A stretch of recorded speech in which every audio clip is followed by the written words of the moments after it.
Everyone, welcome back to my channel. তো আজকে দেখাবো আমি কি রান্না করেছিলাম দুপুরে। প্রথমে এই ছিল পটল ভাজা,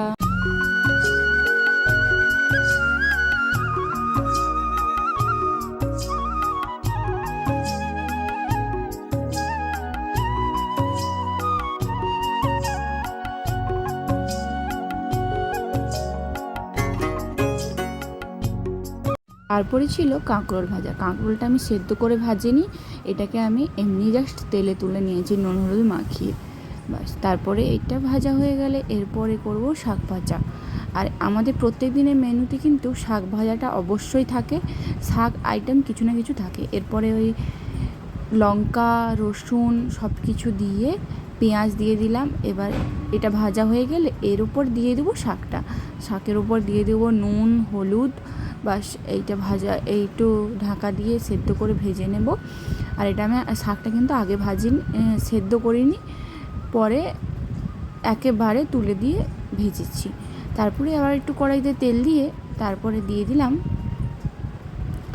পেঁয়াজ সোমরা, বাস। এইগুলো দিয়ে এবার হচ্ছে আলু আর কুঁদরিটাকে দিয়ে দেবো। এরপর হলুদ আর লবণটা দিয়ে বাস ঢাকা দিয়ে হতে দেবো। তারপরে মশলা দিয়েছিলাম, তারপরে একটু জল দিয়ে এটা সেদ্ধ করতে দিয়েছি।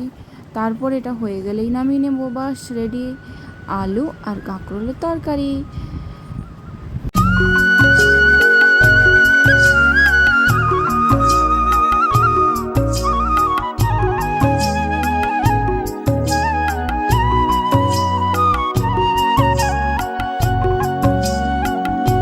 এরপরে কড়াইতে আবারও তেল দিয়ে দিলাম উচ্ছে আর হচ্ছে পেঁয়াজ, এটা একসঙ্গে ভাজছি। তারপরে নুন হলুদ দিয়ে ভালো করে ভেজে নেব। এটা কিন্তু আমি আগে সেদ্ধ করিনি, একসঙ্গেই তুলে দিয়েছি। আজকে সব কিছু রান্নায় সেদ্ধ করিনি, তাড়াহুড়োর মধ্যে ছিলাম, তাই জন্য সব কিছু একসঙ্গে করে নিয়েছি। আর এটা একটু লাস্টে ভাজছি যাতে মানে সব তরকারি না তেতো হয়ে যায়। তারপর আবারও কড়াইতে তেল দিয়ে সোমরা আর পেঁয়াজ আর ফুলকপি দিয়ে ডালটা দিয়ে দিলাম। আজকে এইটা ডাল করেছিলাম, তারপরে চিনি দিয়ে নামিয়ে নিলাম। আর এইগুলো রান্না হয়েছিল। তারপরে আজকে লাস্টে দিয়েছিল কাকিমা মাটন করেছিল, মাটন দিয়েছিল। আর দুপুরে এইগুলোই মেনু ছিল, তবুও অনেক কিছু হয়ে গেছিলো। বাই।